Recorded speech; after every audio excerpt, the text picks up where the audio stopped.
Sex after 60 doesn't die. It simply asks for a different approach. Slower, more intentional, and far wiser. In the fiery decades of youth, fueled by surging testosterone and a heart that raced on cue, many men grew accustomed to spontaneous sex. It was instinctual, sparked by a sudden morning urge, a brush of the hand, or a fleeting smile. No preparation was needed. No words were exchanged. No thought was required. At 25 or 35, sex arrived like a summer storm. Sudden, wild, and exhilarating. But with time, the body slows.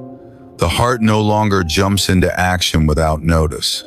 Hormones that once roared now whisper faintly. And that old autopilot approach? It begins to betray you. The real pain isn't in the aging body, it's in the outdated expectations. Men still believe they should perform like they used to, that if the desire is there, the body will follow. So when the body hesitates, when arousal doesn't lead to response, they don't just feel old, they feel broken. That belief alone has shattered the confidence of countless men. I think of Harold, a gentle 7-2-year-old who'd been divorced for years. He had recently reconnected with someone who stirred something in him. After years of silence and solitude, he saw a glimmer of life.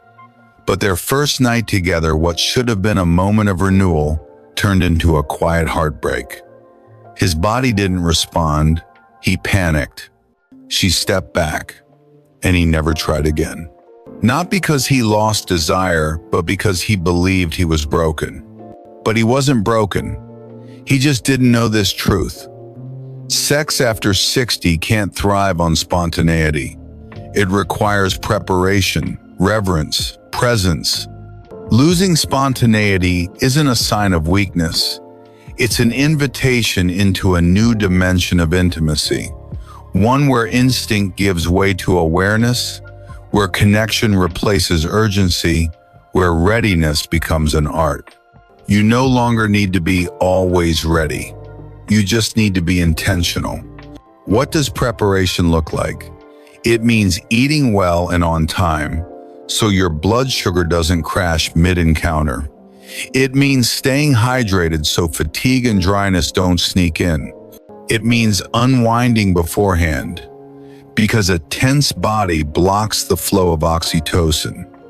It means speaking openly to your partner, because sometimes a tender embrace delivers more dopamine than a rushed touch. And above all, it means letting go of who you were 30 years ago. This kind of preparation doesn't kill desire, it cultivates it. It makes passion something to be savored, not seized. A prepared union isn't fireworks, it's a slow-burning candle, steady, warm, and full of grace. You may think, I don't need all that, I'm a man. When I want it, I can do it. But if you've ever faced a letdown, ever sat in silence afterward, ashamed or confused, maybe it's time to shift the story, not to admit defeat, but to choose a smarter, gentler, more human way forward. 60 is not the end of your sexual life, it's the crossing point. From instinct to intention, from quick to meaningful, from skin to soul. And preparation is the bridge. So next time you feel desire, don't just rush in. Pause, breathe, listen to your body, speak with your partner, set the space, stoke the feeling. And when you finally come together, it won't just be an act, it will be a choice. And sometimes a conscious choice is the deepest proof of love and strength.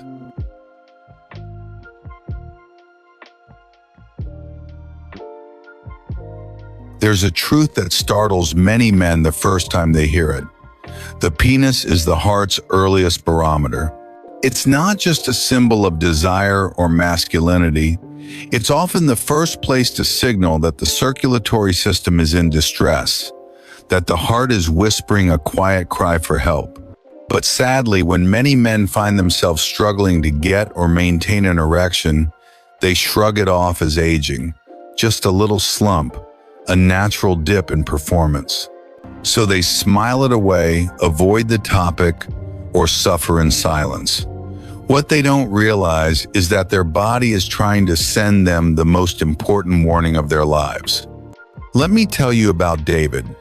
He was 67, still working part-time, married with kids, living what looked like a stable life.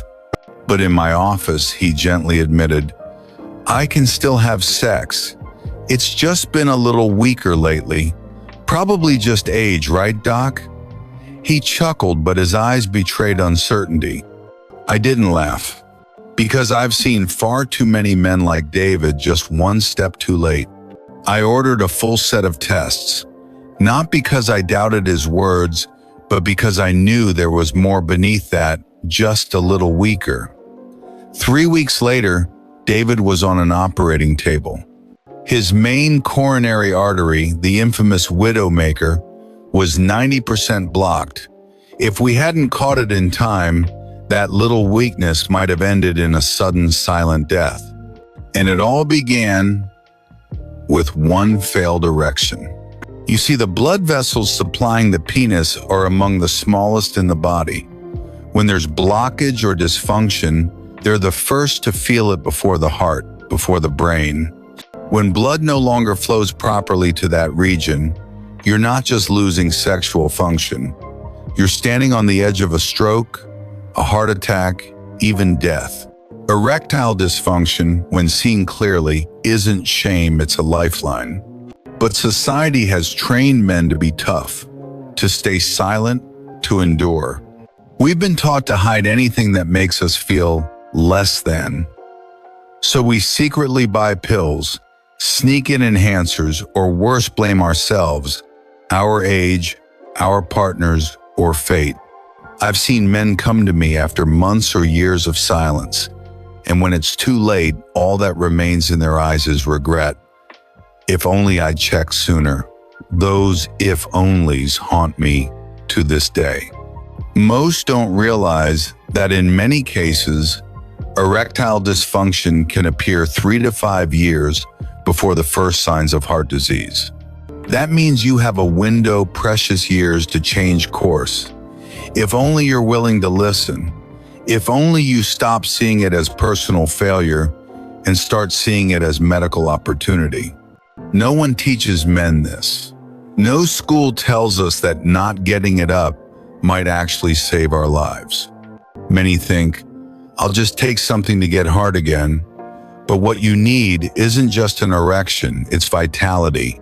It's strong, steady heartbeats, clear arteries, a decade more of life with the people you love. I've met men who thought they had just a bedroom problem, but were silently living with undiagnosed diabetes, uncontrolled hypertension, or dangerously clogged arteries. By the time they found out, the damage had been done. But I've also seen men who caught the signs in time. They sought help. They changed their habits, cleaned up their diet, exercised, quit smoking, cut back on alcohol, and the results? Not just restored sexual health, but a new lease on life. Many of them, in their 72nd, feel like they're 45 again, not because they reversed time, but because they woke up in time. So let me leave you with this truth. Erection is not just about sex, it's about survival. If you've noticed changes, if you're staying quiet and pushing through, please break that silence. Talk to your partner, talk to your doctor, talk to yourself. See this not as a sign of weakness, but as an invitation to protect your heart, to reclaim your health, to choose life. Because the truth is, you're not done. No man is ever done as long as he's willing to understand, to act, and to love himself enough to listen.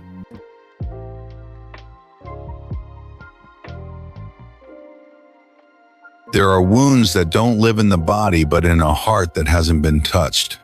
For many men after 60, Loneliness isn't about the absence of people. It's about the absence of true connection. No more loving gazes held quietly across the table. No morning embraces. No silent hand squeeze when the world feels heavy. And what disappears first is not desire, but the longing to be seen, felt, and reached for. Martin, 74, walked into my office looking composed. But his eyes told a different story. His wife had passed 5 years earlier, and he'd been living alone in a house that once echoed with laughter. No major illnesses, no visible pain. But he spoke of sleepless nights, a racing heart, frequent sighs, and a loss of interest in life. I asked gently, "Do you feel lonely?" He was silent for a long time, then quietly said, "I can't remember the last time someone held my hand." Not many men can say those words. We were raised to be strong, to endure, to hide our emotions and handle everything alone. We were the fathers who carried burdens, the husbands who showed up, the workers who never complained. But there comes a point when the armor no longer fits, and we no longer know what to do with the emptiness inside. That's why I say this without hesitation. Sex after 60 isn't just a physical act, it's emotional medicine. When you are touched, not rushed, but reverently, your body releases oxytocin, serotonin, dopamine. These aren't just feel-good chemicals. They lower blood pressure, improve sleep, reduce anxiety, boost immunity, and even reduce the risk of stroke and heart failure. No pill can offer all of that. And yet, paradoxically, when older men need intimacy the most, they often pull away. Not because they don't crave it, but because they believe they no longer deserve it. Some think they're too old to be thinking about love. Others fear rejection.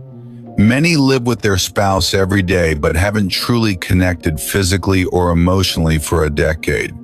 The quiet loss of intimacy erodes mental health. It keeps you tossing at night, makes you feel invisible, and chips away at your place in the world. And it doesn't just affect you, it touches your partner, your children, even your friends. A man who has lost connection often becomes withdrawn, irritable, or simply weary. Sometimes someone asks me, "Can I still find intimacy again?" And I say, not only can you deserve to. Aging doesn't take away your capacity to love. It simply asks you to love differently, more gently, more slowly, more truthfully. A longer hug, a more honest conversation, a brave moment of reaching out without fear of being turned away. Sex is no longer about perfection. It's about presence. And when you stop trying to prove something, you start to truly connect. Sometimes starting again means just sitting down beside your partner and whispering, "I miss you," or picking up the phone to someone distant and saying, "I feel the emptiness." And if no one is nearby, begin with yourself. Wrap your own arms around the man who's always given love to others. A single touch can bring you back to life. A conversation can restore your sleep. A walk hand in hand can reignite a feeling you thought was gone forever. Don't believe the lie that old age is the end of connection. It can be a beginning if you're brave enough to shed the armor and allow yourself to be soft, to be needed, to be loved. Your body may change. Your desires may slow, but your heart will always long for a place to land and to be met there.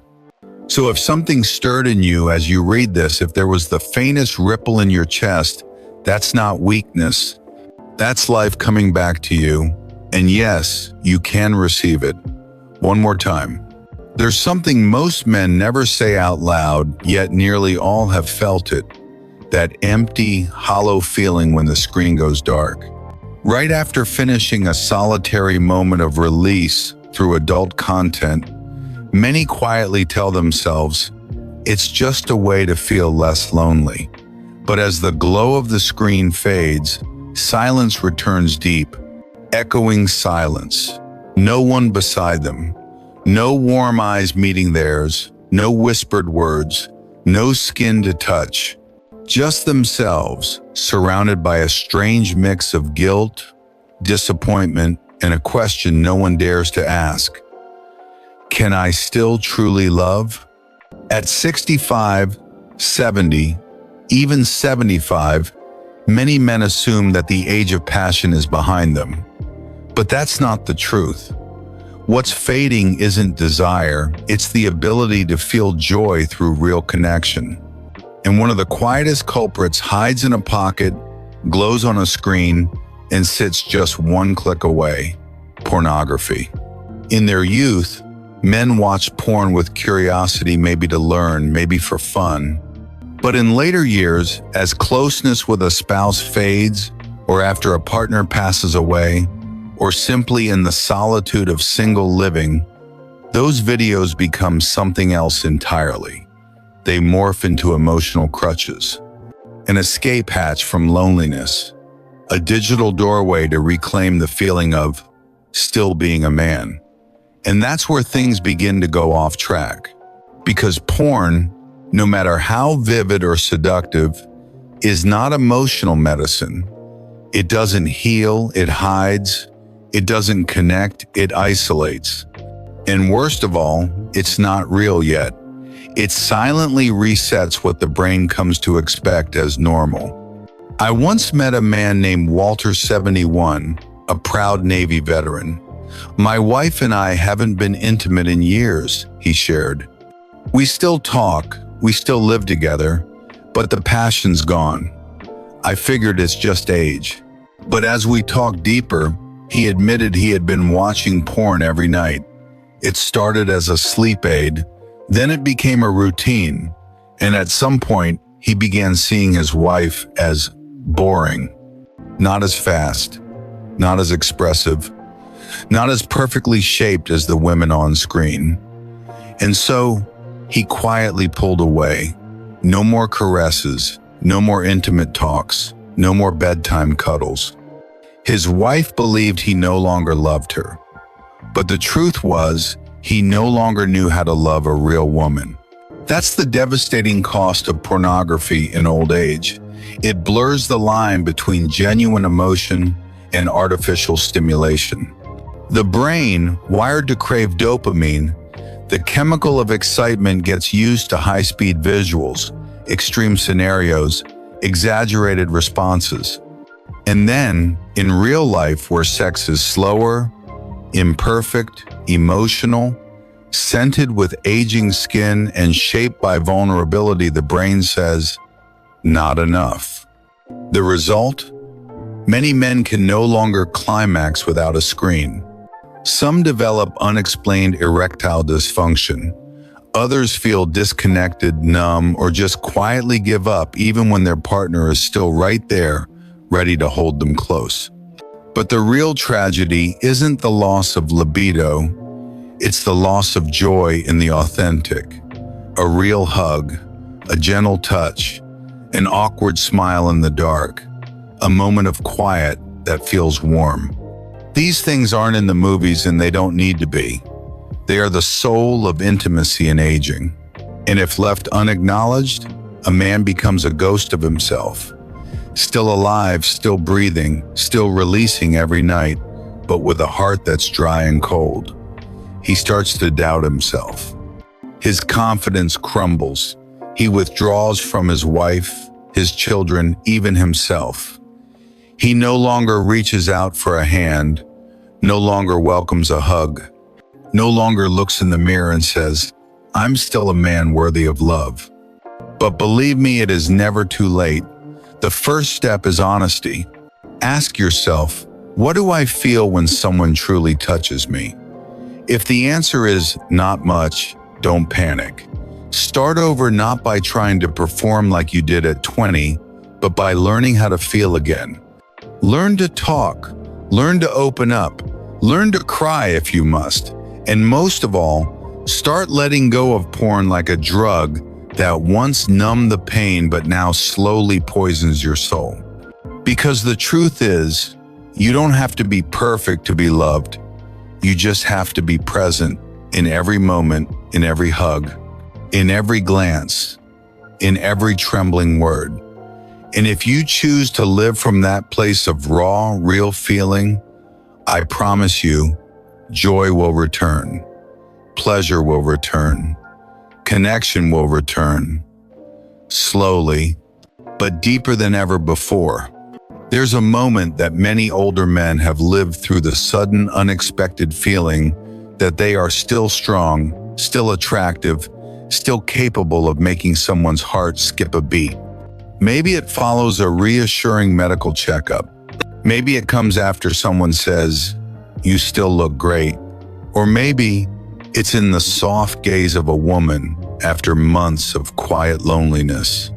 In that fleeting moment, what awakens inside them is more than desire. It's pride, it's self-worth, it's the deep instinct to prove to themselves, to the person across from them, and sometimes to the past they once ruled.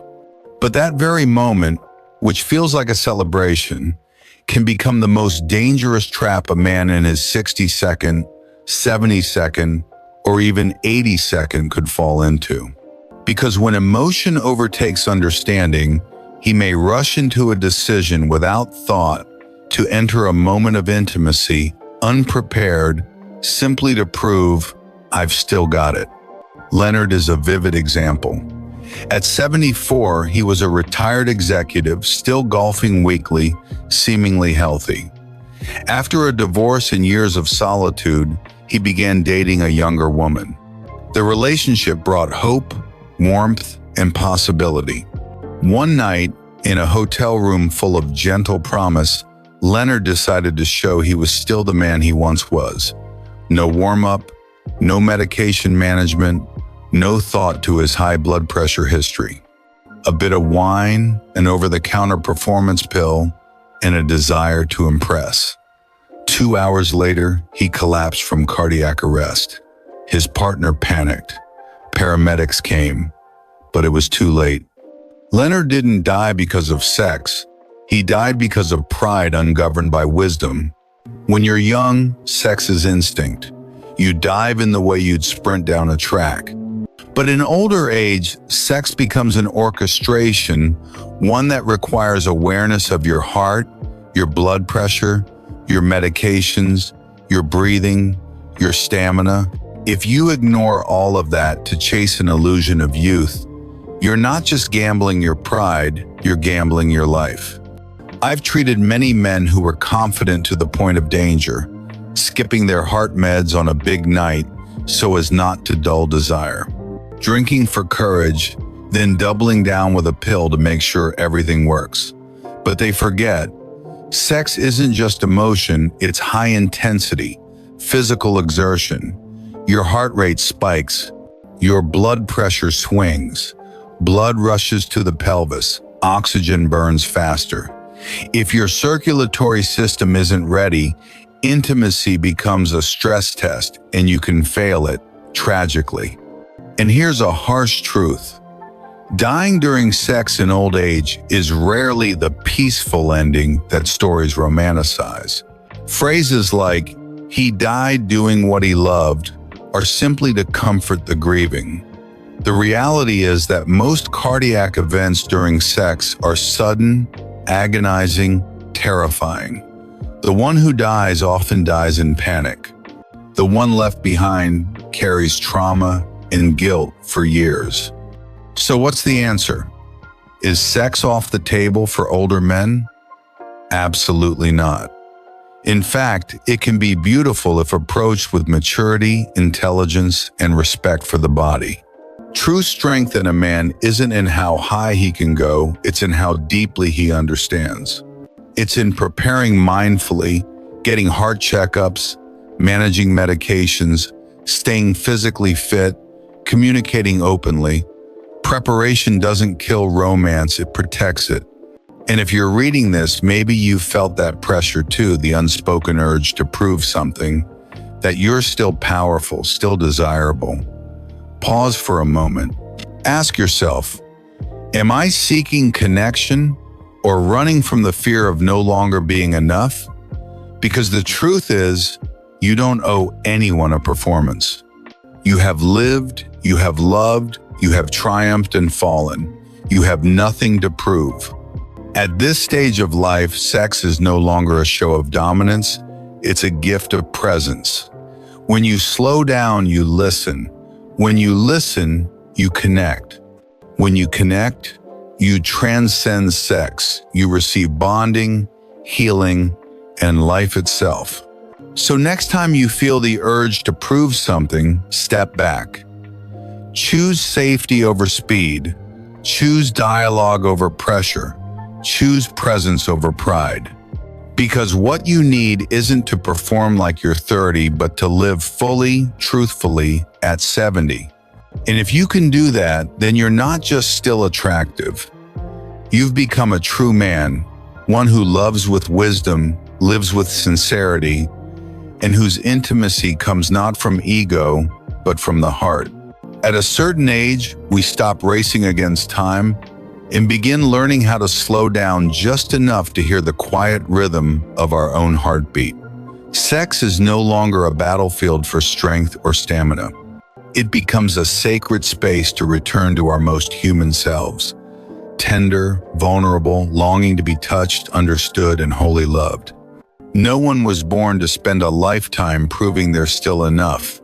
Because in the end, what truly remains isn't the number of conquests, the minutes on a stopwatch, or how long you held on to your prime, but the moments you were truly present, in every touch, every glance, every whispered breath after love. A wise man doesn't lie in bed to conquer. He lies there to listen to the heartbeat beside him. He has nothing to prove with force, but everything to offer through presence. He honors connection above pride. He remains grounded in himself amid the uncertainties of aging. So don't let a reckless moment steal what took you a lifetime to build. You don't need to be the man who stays forever young. You only need to be the man who is kind, honest, and deeply aware of the moment he holds. Because in the end, vitality is not about what you can still do. It's about doing it with a heart that's truly there.